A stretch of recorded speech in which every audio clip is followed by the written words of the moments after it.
तुलसीदास भारतीय आस्था, भारतीय दर्शन, भारतीय जीवन का प्रतिनिधित्व करते हैं। उन्होंने साहित्य के विद्यार्थी होने के नाते 24 रचनाएं उनकी मानी गई, जिनमें से 12 रचनाएं हमारे सामने प्रमाणित मिलती हैं। और उन 12 में भी जैसे महाभारत के विषय में कहा गया है व्यास ने कि जो कुछ भारत में है यन्ने भारते तन्ने महाभारते, कि जो कुछ भारत में है वो महाभारत में है और जो कुछ महाभारत में नहीं है वो भारत में नहीं है।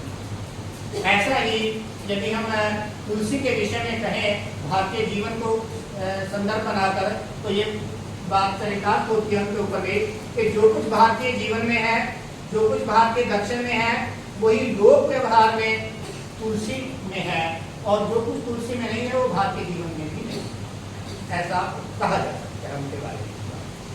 12 रचनाएं, उन रचनाओं में भी सर्वाधिक जो प्रसिद्ध रचना है, जो जन जन के कंठ हार बनी हुई है, उसका नाम है रामचरितमानस। हम सामान्य समाज में रामायण के नाम से उनको जानते हैं। और देखिए, यद्यपि उन्होंने कहा है कि मैंने अपनी परंपरा से वाल्मीकि से जो कथा सुनी थी, कथा जो बाल्यकाल सुनी, सूकर खेत, उन्होंने रामचरितमानस में ये बात लिखी है कि मैंने बाल्यकाल में जो सूकर खेत पर गुरु के मुख से सुनी थी, उसी का मैं वर्णन कर रहा हूँ, यानी जो परंपरा से राम कथा मिली थी। और परंपरा में सबसे पहले राम कथा वाल्मीकि रामायण, वाल्मीकि भारतीय राम कथा के भारतीय साहित्य के आदि कवि रहे हैं। आप सब जानते हैं, संस्कृत के विद्वान रहे। राम अगर जन जन के कंठहार बने हैं, हमारे जीवन के सर्वाधिक आदर्श पुरुष बने हैं, तो वो देन है तुलसी। क्योंकि समय के अनुसार जीवन में अनेक प्रकार के परिवर्तन आते हैं, और उन परिवर्तनों में उस समय में उस कथा को, उस परंपरा को किस प्रकार से जन जन में लाना है, यहाँ रचनाकार की कला काम करती है। पूरा वो दर्शन, पूरा वो जीवन धारा आज के समय में, वर्तमान समय में, इस स्थिति में, इस ऐसे मन में, इस स्तर के लोगों में वो किस प्रकार से स्थापित की जा सकती है, जिससे कि वो अपना अर्थ बना के रखे और जीवन में उनके कल्याणकारी भूमिका निभा सके। यहाँ कलाकार यहाँ साहित्यकार एक कलात्मक उत्कृष्टता की पहचान होती है। और वो वाल्मीकि रामायण जो राम के समय के वाल्मीकि थे, उन्होंने, तुलसीदास ने इस प्रकार से बना दी कि लोग रामचरितमानस ना कहकर उसको क्या कहने लगे, रामायण ही कहने लगे। रामायण, तुलसी रामायण, तुलसी रामायण, तुलसी रामायण। हम सब आज उनको, उनकी जयंती पर नमन करते हैं उनको, और साहित्य में नमन के और विधियां होती हैं कि उनके जो रचनाएं हैं, उन रचनाओं के माध्यम से हमें जो कुछ मिला है, जो कुछ सीख सकते हैं, और जो कुछ मिला है, जो कुछ सीख सकते हैं, उसको जीवन में कैसे वर्तमान में चरितार्थ कर पाए, इसको बीच में तालमेल बिठाना, यही साहित्यिक दृष्टि से नमन है, यही साहित्यिक दृष्टि से उनकी जयंती बनाने का अर्थ है। तो बहुत संक्षेप में, और उनकी एक प्रमुख रचना जो 12 प्रमाणिक रचनाओं में सर्वोत्कृष्ट है, रामचरितमानस, जिसको सामान्य जन में प्राय रामायण के नाम से मान लिया जाता है। रामचरितमानस, कहीं गलती से बहुत सारे विद्यार्थी या ना पता होने से, मैं भी उनमें से बीच में से हूँ, उसको रामचरितमानस भी बोल देते हैं। लेकिन ये बड़ा ध्यान देने की बात है। आप भी साहित्य के हैं, हम सब साहित्य के हैं, इस प्रकार का ऐसे हमें ध्यान रखना चाहिए।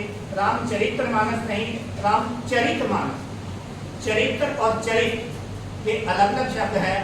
चरित किसी का चरित्र की उसके गुण और अवगुण हो सकते हैं, उनका लेखा जोखा हो सकता है। चरित का अर्थ है कथा।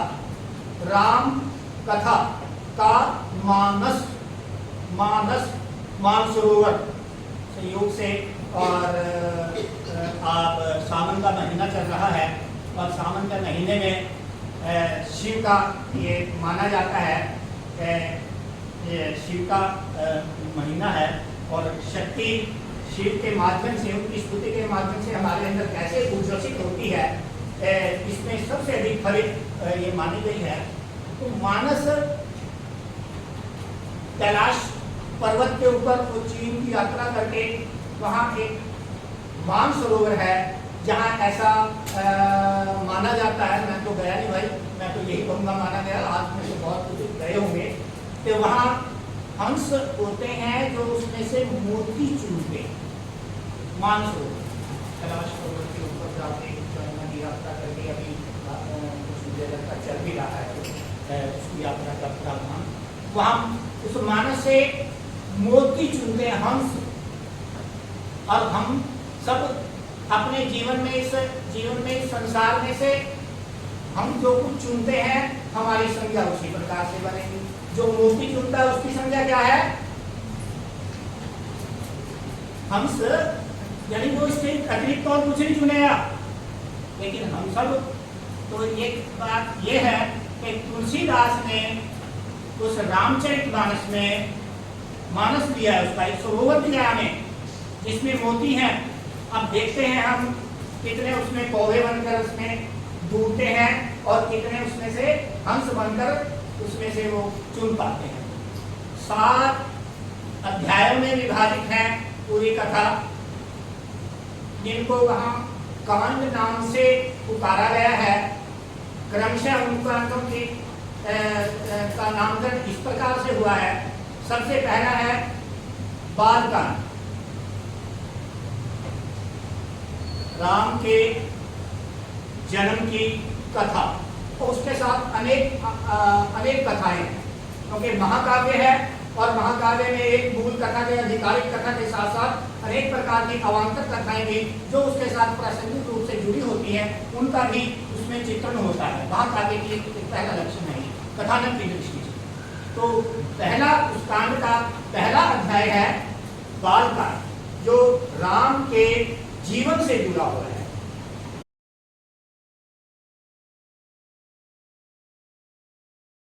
मेरे साहित्य के, मेरी कहानियों के पात्र जो है वो वास्तविकता से जुड़ा है। इसीलिए कि जब तक वास्तविकता नहीं है वो कहानी नहीं है, वो संदर्भ नहीं है उसके लिए।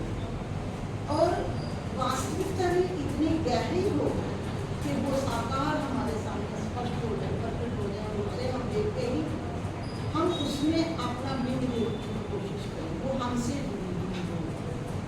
और आप इसे सौभाग्य कहें या जो भी आप इसे नाम दें कि यहाँ पर बैठे आज हम सभी मध्य वर्ग के हैं। यहाँ हम चाहे मध्य वर्ग का कोई भी श्रेणी ले लें, हम उसी से संबंधित हैं और ये हमारा रचनाकार। मैं बड़े गर्व से कहती हूँ कि प्रेमचंद जी ठाकुर था, बड़े अच्छे घराने से थे और फिर भी उन्होंने हमारी क्लास के लिए, किसान के लिए लिखा, मजदूर के लिए लिखा, स्त्री पर लिखा, उन सभी समस्याओं को प्रेमचंद बेसिकली पुनरुत्थानवादी, सुधारवाद, पुनरुत्थानवाद, सामाजिक सुधारवाद का ही उन्हीं के बाद ही पुनरुत्थानवादी सामने। मुझे बहुत अच्छा लगता है जब मैं पहले ही उसमें देखती हूँ ना कि प्रेमचंद स्वयं कहते हैं कि मेरी कहानी मनोरंजन करवाने के लिए नहीं है। मेरी कहानियां मनोरंजन करवा ही नहीं सकती, क्योंकि मैं समाज के उस वर्ग में बैठा था जहाँ दर्द था, जहाँ त्रासदी थी, जहाँ भूख थी, और इतनी कि मेहनत का शिखर की मेहनत करने के बाद भी कुछ पल्ले नहीं। और फिर वो इस चीज़ पर मोहर लगाते हैं अपने साथी के बंदों में, जब वो धीरे से कह जाते हैं कि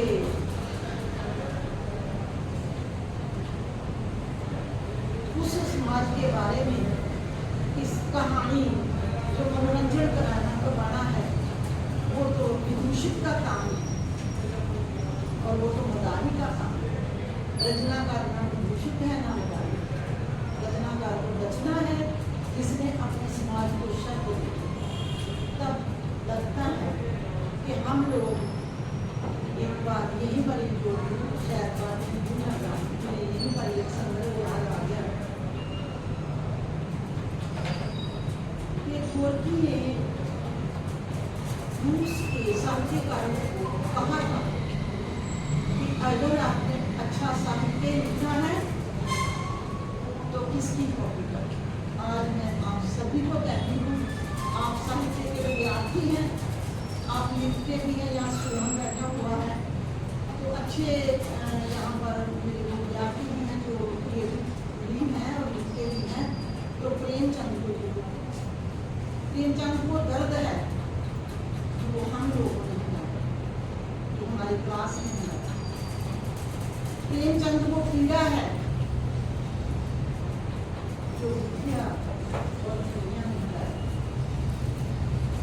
प्रेमचंद को विशाल वट वृक्ष है जो तनकर खड़ा हो गया था, उस सामंतवादी परंपराओं के अगेंस्ट जिसकी जड़ें कोई नहीं हिला सका, लेकिन उस बरगद ने सारे समाज की जड़ें हिला दी।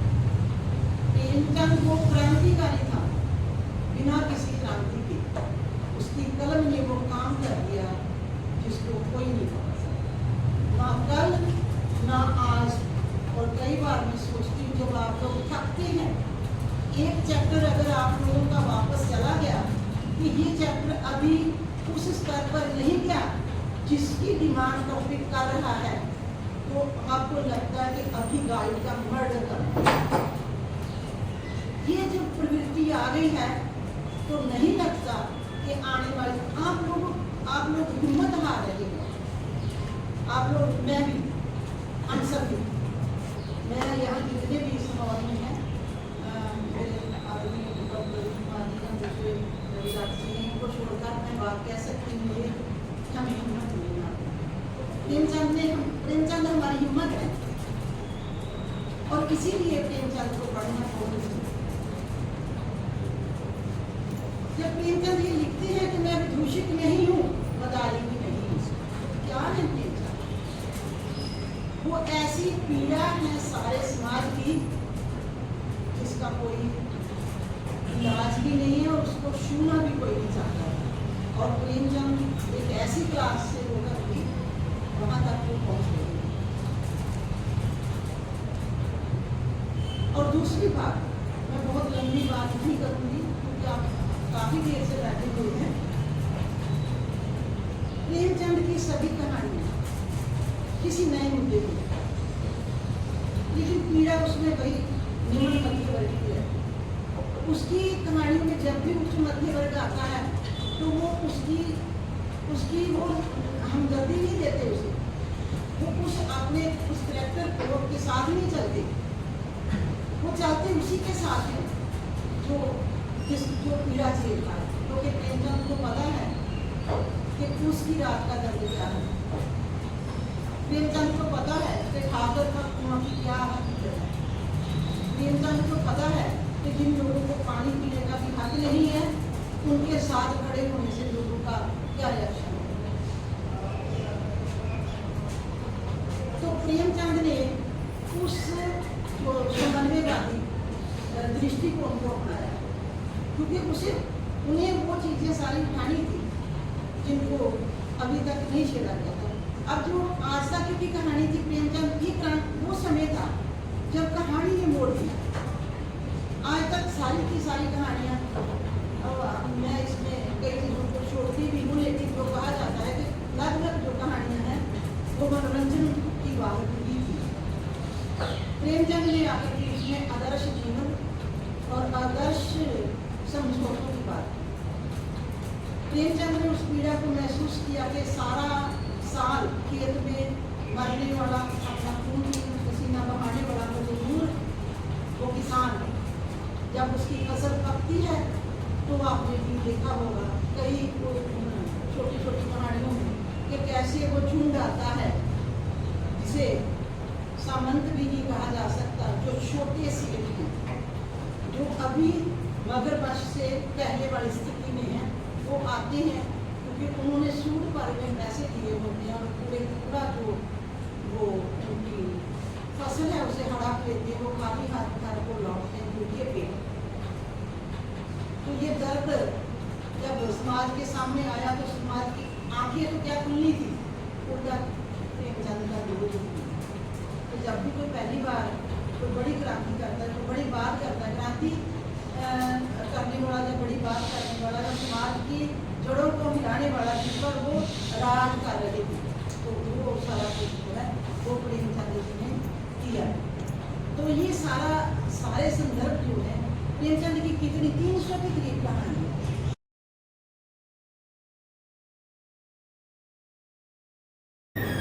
सरकार ने रिटायरमेंट इसलिए रखी हुई है कि अब आप घर जाकर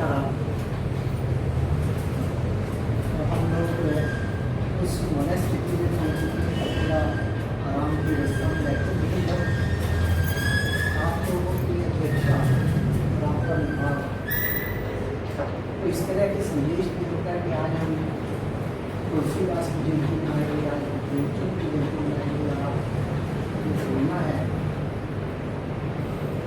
तो आप कल्पना कर सकते हैं कि थोड़ा आदमी जो है वो अपनी पोटली को समेट कर उसमें से क्या कुछ निकाल कर दे सकता है।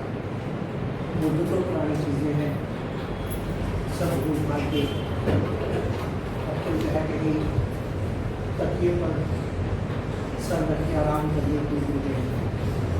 लेकिन जब इस तरह की कहीं ताबें छिड़ती हैं, इस वीडियो में भी कुछ फिक्र होती है। मुझे याद आया जब वीडियो में बात की कि प्रेमचंद चर्चा की 1980 में प्रेमचंद की शताब्दी बनाई गई बहुत सुरक्षित, चारों तरफ प्रेमचंद पर कार्यक्रम हुए, अपने अपने ढंग से बात हुई और मैं भी उस समय विद्यार्थी जीवन में था। बहुत सारी गोष्ठियाँ मैंने अटेंड की और कई स्थानों को बोला भी चलो। मुझे उनमें से कुछ चीज़ें, एक गोष्ठी अम्बाला में हो गई थी, SD कॉलेज अम्बाला।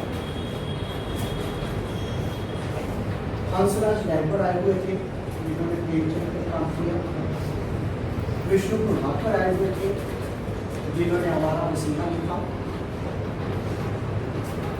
और इस तरह के शायद जैनेन्द्र जी थे,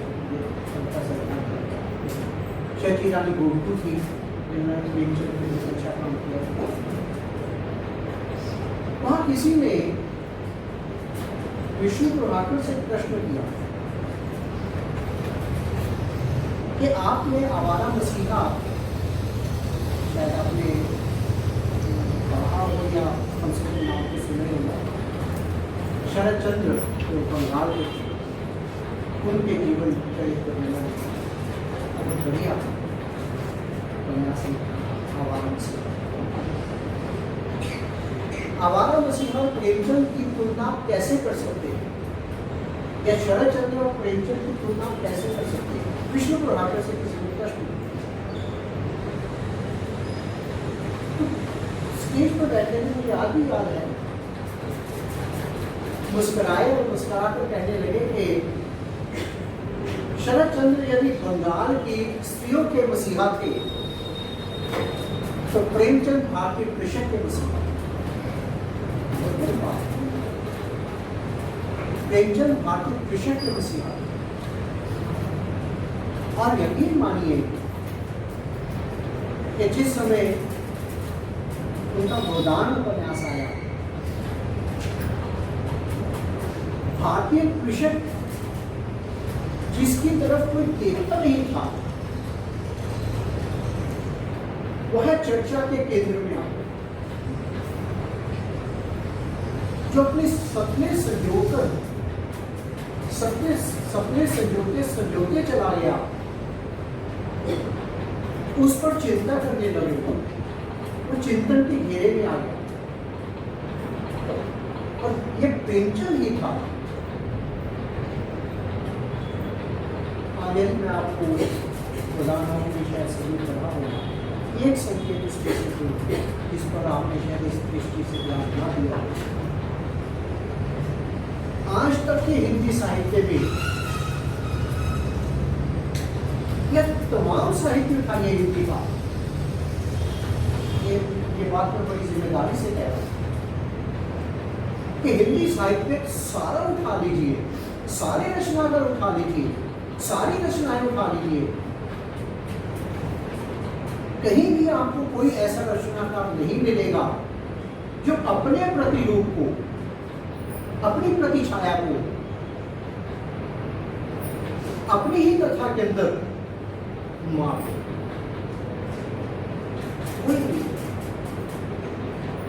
सामान्यतः कथा का जब विकास होता है या कोई रचना का कथा का विकास करता है तो जो उस कथा का हीरो होता है, नायक होता है, उस नायक में वो अपने आप को स्थापित करके चलता है, अपने आप को स्थापित करके चलता है। और प्रेमचंद ने होरी में अपने आप को स्थापित किया। होरी प्रेमचंद का प्रतिनिधि था। जिस तरह से होरी ने एक गाय को लेकर इच्छा जाहिर की कि काश मेरे घर के भी आदमी इस तरह की गाय बंधी हो और मैं ये करूं, सब देता गया। गरीब आदमी सब नहीं दे सकता, उसको भी दिए। प्रेमचंद ने उसी तरह सब दिए। लेकिन अपने प्रतिनिधि को, होरी को, उपन्यास के अंत तक जाते जाते उसके पास दो दिशाएं थी, दो विकल्प थे प्रेमचंद के पास। एक तरफ होरी था, एक तरफ गोबर था। प्रेमचंद का प्रतिनिधि होरी था, गोबर नहीं। प्रेमचंद का प्रतिनिधि होरी था, गोबर नहीं। क्यों? क्योंकि गोबर जो है वो युवा पीढ़ी का प्रतिनिधि था। वो अपने उसके कोई आदर्श नहीं थे, उसके एक ही आदर्श था गोबर का, जीवन जीना है। किसी भी स्थिति में समझौते करके चाहे जीना पड़े, जीवन जीना। हालात के सामने जो है, जिसे हम अंग्रेजी में कहते हैं अपना मार्ग निकालना है और अपना जीवन जो है जीना। एक गोबर था और एक होरी था जो पहले उपन्यास के प्रथम पंक्ति से ही एक सबके समझौता हुआ धीरे धीरे चला। और दोनों माँ बेटे में खूब लड़ाई होती थी इस बात में, और दोनों के आदर्श बिल्कुल विपरीत थे। लेकिन इन दोनों विकल्पों में से प्रेमचंद ने स्वयं को माना।